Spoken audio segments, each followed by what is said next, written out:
Cooking dried apricots.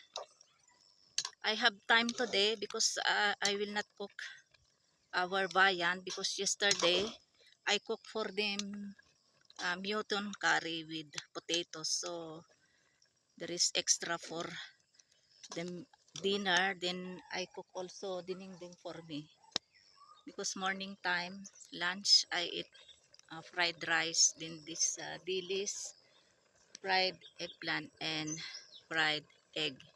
So I have dinengdeng there for my dinner. So that's why I have time today to make this sakki. They call it here sakki. And this was long time ago. My grandparents, my husband, grandparents, grandmother, they are doing this kind of way. After drying apricots, then they make like this, and they will make this one sakki.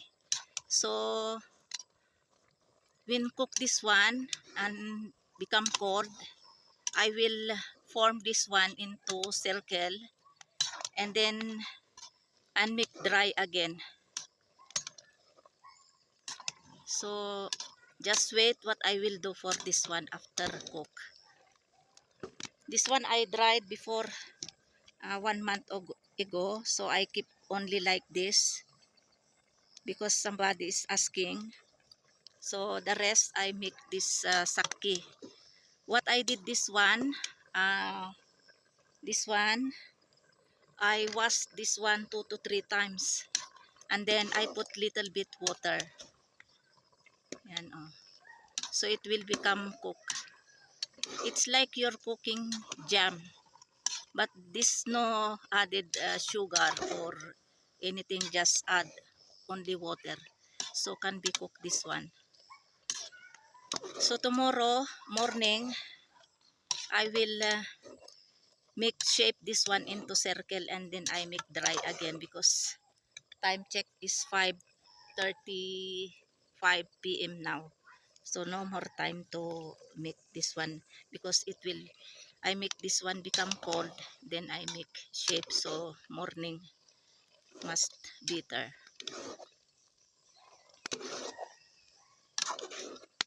Sakki, they call it sakki, and this sakki you can make for chutney. Ayan.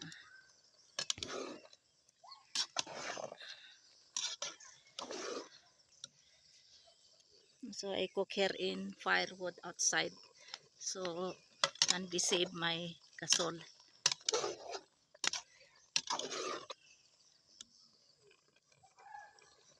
And this one you can eat also, this one just you wash water, wash in water, and then you can soak for just 10 to 15 minutes, then it will become soft, then you can eat this one.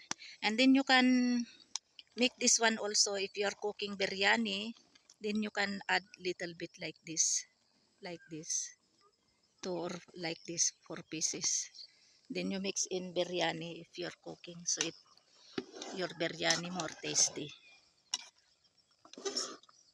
So malapit ng maluto.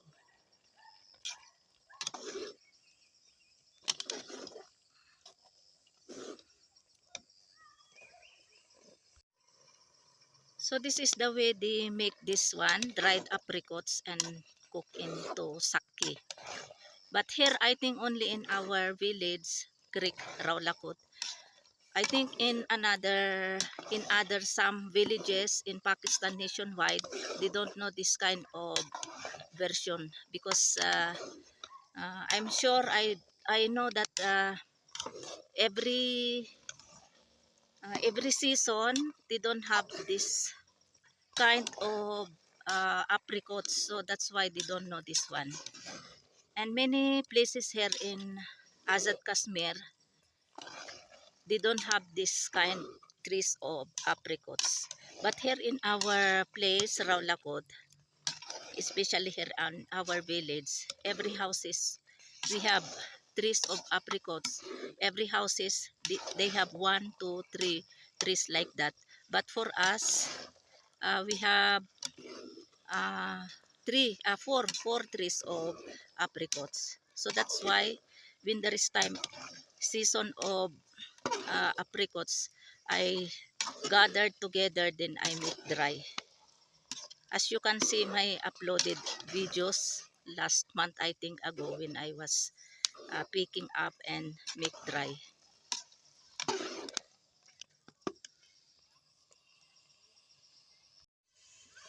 Cooking from fresh apricot to dry to sake.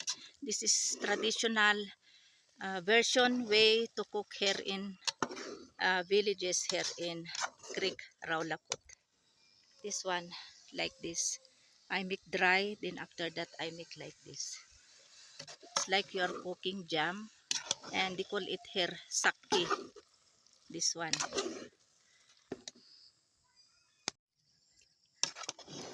It's already cooked. So I will keep now this one inside, and then tomorrow morning I have to make shape this one in round, and then I have to put in sun drying.